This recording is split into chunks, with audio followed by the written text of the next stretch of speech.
굳이 몰라도 되는 정보들, 디테일은 빼고 양으로 승부하는 정치 TMI. 월요상근 정상훈 기자와 함께합니다. 어서 오십시오. 네, 안녕하십니까.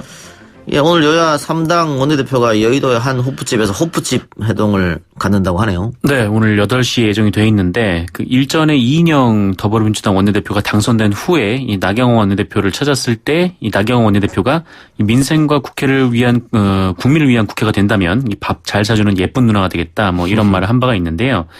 또 이후에 오신환 바른미래당 원내대표가 당선 후에 그 이인영 원내대표를 찾아가서 이인영 대표께서 이 호프타임을 제안하셔서 이 맥주 잘 사주는 형님이 되어달라 뭐 이렇게 얘기를 한 바가 있습니다. 그래서 그 연장선에서 이 호프집 회동이 열리는 것이고 예. 이인영, 이 나경원, 오신환 이렇게 세 원내대표가 함께 만나는 것은 이번이 처음이거든요.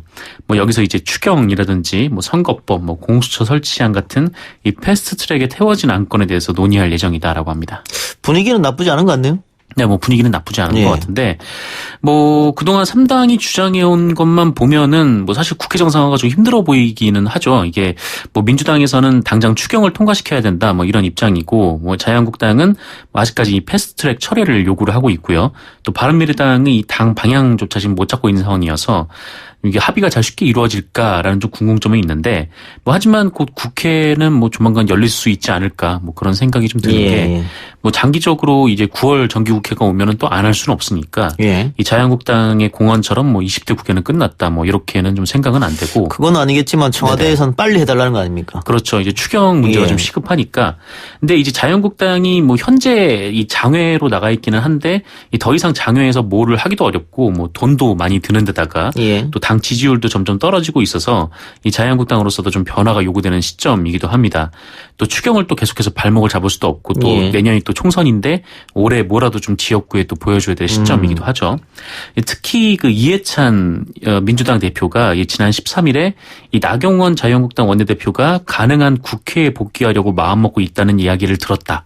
이렇게 언급을 한 바가 있거든요. 그래서 좀 이 황교안 대표와는 달리 이 나경원 원내대표는 이 국회가 열려야 본인의 존재감이 더 잘 드러나기 때문에 좀 거기서도 좀 나경원 원내대표가 좀 국회로 들어올 생각이 있는 건가 이런 좀 추정이 나오고 있습니다. 예. 정치권에서 여러 가지 이야기 도는 것 중에 하나가 나경원 대표와 황교안 대표가 좀 경쟁을 한다 이런 얘기가 있잖아요. 네네, 그렇죠. 그런데 황교안 대표는 원외이기 때문에 원내에 있는 나경원 대표가 좀 더 유리하다.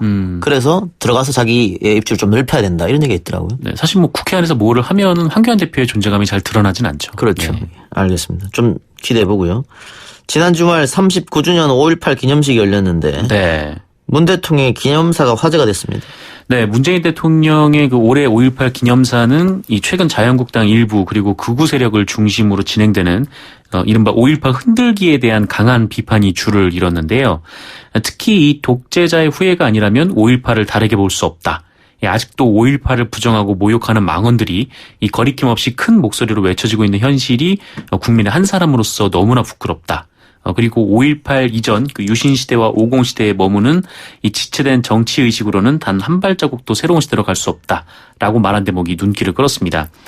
그리고 이 내년이면 5.18 민주화운동 40주년인데 그래서 이제 대통령은 그때 기념식에 참석하는 것이 좋겠다는 의견이 많았지만 본인은 올해 기념식에 꼭 참석을 하고 싶었다라는 말을 했는데 왜냐하면 이 광주 시민들께 너무나 미안하고 뭐 너무나 부끄러웠고 또 국민들께 호소하고 싶었기 때문이다라고 얘기를 했습니다. 그리고 이 대목에서 잠시 울컥하면서 좀 말을 잊지 못하기도 했었습니다. 작심 발언이라고도 할 수 있겠는데 자유한국당은 반쪽짜리 기념식이었다 이런 이야기를 했어요? 네, 뭐 문재인 대통령 기념사에 뭐 감정이 많이 상했는지 이 나경원 자유한국당 원내대표가 이 문재인 대통령 발언 중에 이 독재자의 후예가 아니라면 5.18을 다르게 볼 수 없다라고 비판한 것에 대해서 이 자유한국당을 겨냥한 거다. 라고 얘기를 하면서 이 자유한국당의 전신이 바로 민주화운동 특별법을 만든 그 정당이다. 라고 이제 얘기를 하기도 했습니다. 그럼 거기 그 문재인 대통령이 지칭하는 집단에 해당 안 되면 발끈할 필요가 없는 거 아닙니까? 뭐 발끈할 필요도 없고. 근데 사실 이 자유한국당의 전신이 이 민주화운동 특별법을 만들었다라는 건데 이게 김영삼 정부 시절 때 만든 거잖아요. 맞습니다. 예. 민주자유당에서 추진을 했던 거죠. 예. 그 정신을 좀 계승을 하고 있다면 이 5.18 망언을 한 의원들이 그 당의 정체성을 부정한 거 아니겠습니까? 그렇게 되면 좀 강한 처벌이 있어야 되는데 이에 대한 뭐 처벌이 이렇게 이른바 이제 솜방망이 처벌만 딱 내려진 상태이기 때문에 과연 이 얘기가 좀 맞나 그런 비판도 나오고 있습니다. 그러니까 지금 자유한국당의 전신이죠. 김영삼 대통령 시절에 이 5.18 기념식을 국가 기념식으로 공식적으로 이제 그때부터 진행하게 된 거잖아요. 민주운동이라고 규정을 했죠. 그렇기 때문에 그 문 대통령 발언에 대해서 발끈할 필요는 없을 것 같다는 그런 생각 들고. 지난 주말 또 화제가 된 녹음 파일이 있었습니다. 네. 최순실, 박근혜, 정호성 3자가 의논하고 있던 녹음 파일인데 이게 아마 대통령 취임식. 네, 취임식 전에 있었던 일입니다. 취임사를 어떻게 할 것인가 이거 가지고 이야기를 했던 것 같아요. 네, 맞습니다. 이게 시사저널에서 공개를 했는데 총 90분 분량이고 이 13분 분량의 요약본도 있더라고요. 그래서 이 녹취는 뭐 말씀하신 대로 2013년 2월 25일 이 대통령 취임식 전에 이 서울 모처에서 이 최순실 씨 그리고 박근혜 전 대통령, 정호성 전 비서관이 모여서 있었던 회의 자리 녹취록이고 여기서 이제 정호성 전 비서관이 녹음한 파일로 알려져 있습니다. 근데 이 녹취 파일에 따르면 이 최순실 씨는 이 대통령직 인수위원회에서 이 취임사 초안을 준비를 했는데 이 초안을 읽으면서 팩트가 없다. 본인이 보기엔 하나도 써먹을 게 없다. 이렇게 혹평을 하면서요. 경제 부흥, 뭐 국민 행복, 대한민국의 자긍심 이렇게 좀 그걸 이제 키워드로 이제 워드를 좀 쳐봐라. 이렇게 정호성 전 비서관에게 지시를 하기도 했습니다. 뭐 그러면서 본인은 경제 부흥에서 가장 중요한 이 국정의 키를 뭐 정보통신 그리고 과학기술, IT 산업이라고 생각한다. 뭐 그건 어떠세요? 이렇게 박근혜 전 대통령에게 물어보자 박근혜 전 대통령이 옆에서 그게 핵심이에요. 네, 이렇게 맞장구를 치는 녹음이 있고요. 정호성 전 비서관이 뭐 일자리는 어떻게 할까요?라는 식으로 좀 말을 얼버무리면서 물어보자 이 최순실 씨는 그건 부수적인 거고라고 말을 좀 자르기도 했습니다. 그러면서 이제 정호성 전 비서관에게 좀 받아 적어라. 이거 봐라 또 안 쓰고 있다. 뭐 이런 식의 얘기를 하기도 했고요. 그리고 이 박근혜 전 대통령이 말을 하는 와중에 이 최순실 씨가 말을 끊거나 사실상 지시를 하는 정황도 담겨 있었는데 박근혜 전 대통령이 뭐 부국, 정국, 뭐 평국 뭐 이런 거에 대해서 이제 쭉 설명을 하니까 평국은 뭐 조금 다른 말로 해가지고 하여튼 뭐 이건 상의를 해보세요. 이렇게 최순실 씨가 얘기를 하거든요. 그러자 박근혜 전 대통령이 예 이렇게 답을 하는 내용도 있습니다. 박근혜 전 대통령이 이야기할 때 과일 좀 더 드세요. 낫또 드세요. 이렇게 해서 말을 자르기도 하더라고요. 네, 이게 박근혜 전 대통령이 이제 청와대 로고를 바꾸고 싶다라고 했는데 이 최순실 씨는 별로 그러고 싶진 않았던지 이 박근혜 전 대통령이 계속 그거 얘기를 하면은 뭐 과일 좀 드세요. 네, 낫또 좀 드세요. 막 이렇게 말을 자르기도 했었습니다. 참담하네요. 네. 정호성 비서관이 녹음을 한 거는 뭐 훗날 이걸 어떻게 해야겠다 이런 생각이 아니고 최순실 씨의 말을 한마디로 놓치면 안 되겠다 이 생각에 녹음을 한 것 같아요. 네. 그래서 그 취임사 보면 정말 최순실 씨가 지시한 그대로 그 단어들이 다 들어가 있죠. 그대로 나옵니다. 이 최순실 씨가 얘기를 하는 거 보면은 약간 좀 이렇게 뭐라고 할까요? 약간 좀 두루뭉술하고 또 이렇게 말이 좀 빠른 편이어가지고 이거를 녹음을 해서 잘 적으려고 했던 것 같습니다. 그래요. 다른 얘기 해보죠. 네. 리얼미터 여론조사를 두고 자유한국당과 일부 언론이 조작설을 제기했는데 리얼미터 대표가 사실이 아니다. 그러면서 조선일보와 중앙일보가 거짓 기사를 작성했다. 네네. 고소고발전을 하겠다. 이렇게 얘기한 것 같습니다. 네, 그렇습니다. 이게 어떻게 된 거냐면은 뭐 지난주 조사에서 이 더불어민주당 그리고 자유한국당 사이의 격차가 한 13.1%포인트 정도가 벌어진 채 나왔어요. 근데 그 전주의 조사가 한 1.6%포인트 정도였거든요. 그러니까 한 주 만에 엄청나게 많이 벌어진 건데, 그러자 이제 자유한국당에서 문제를 제기한 거죠. 아니, 어떻게 일주일 만에 이렇게 얘기가 나오냐. 이거는 이해찬 대표가 이 여론조사가 이상하다라고 하니까 이 여론조사 기관에서 이른바 이제 그 이해찬 대표의 이제 심기를 맞춘 거 아니냐. 그런 취지의 의혹을 제기를 했고, 이거를 이제 조선일보 등 언론들이 그대로 식으로 이 자유한국당의 주장을 옮겨 적으면서 여기에 또 전문가들의 말을 따서 이제 그 같이 보도를 한 거죠. 그러니까 뭐 대학 교수라든가 혹은 여론조사 전문가, 예를 들면 배종찬 소장 같은 사람. 네. 배종찬 소장 등의 이제 얘기를 따서 이제 들었는데 이 이택수 대표가 정작 이제 배종찬 소장에게 연락을 해보니까 본인은 조선일보 기자하고 전화한 적이 없다라고 얘기를 했던 겁니다. 그래서 이게 어떻게 된 거냐 이제 배종찬 소장이 다시 조선일보 쪽에 걸어서 이제 물어보니까 결국 이제 이 멘트가 삭제가 됐다라는 것이죠. 그리고 이준홍 서울대 교수도 이 조선일보의 멘트를 한 것으로 그러니까 언급을 한 것으로 나오고 있는데 이 이준홍 교수는 경향신문에 칼럼을 내서요. 예. 이 기자가 가이드라인을 정해주듯이 그러니까 뭐 이런 상황에서 이해찬 대표가 이렇게 얘기하면 안 되는 거 아닙니까? 라고 물어봐서 아니 뭐 그렇게 얘기하는 건 좀 부적절한 것 같은데 라고 얘기를 하니까 다음날에 이제 기사로 뭐 이해찬 대표 주장에 말도 안 된다 뭐 이렇게 본인이 얘기를 했다고 기사가 나왔다라는 칼럼을 쓰기도 했었습니다. 예. 그런데 그 인터뷰를 하지 않은 사람의 워딩을 따서 반대 논리로 쓴다는 것은 기자윤리에 어긋나는 거 아닙니까, 이거는? 이거는 적발되면은, 네, 이게 상당한 징계가 들어가야 되는 사안이죠. 네, 기자로서는 굉장히 좀 부적절한 거고, 혹시 뭐 일전에 뭐 관련된 얘기를 배종찬 소장한테 들어서 이 예. 건이 아니라 이 다른 건에 대해서 뭐 그렇게 써서 인용한 거 아닌가라는 생각은 드는데, 설령 그렇다고 해도 이 건에 대한 문제가 아니기 때문에 이거는 언론윤리에 상당히 위배가 되는 행위입니다. 예. 어쨌든 뭐 고소한다고 하니까 결과를 좀 지켜보고요. 네. 지난주 일부 기자들이 단톡방에서 불법 촬영물을 공유하는 등의 범죄를 저지른 사실이 화제가 됐습니다.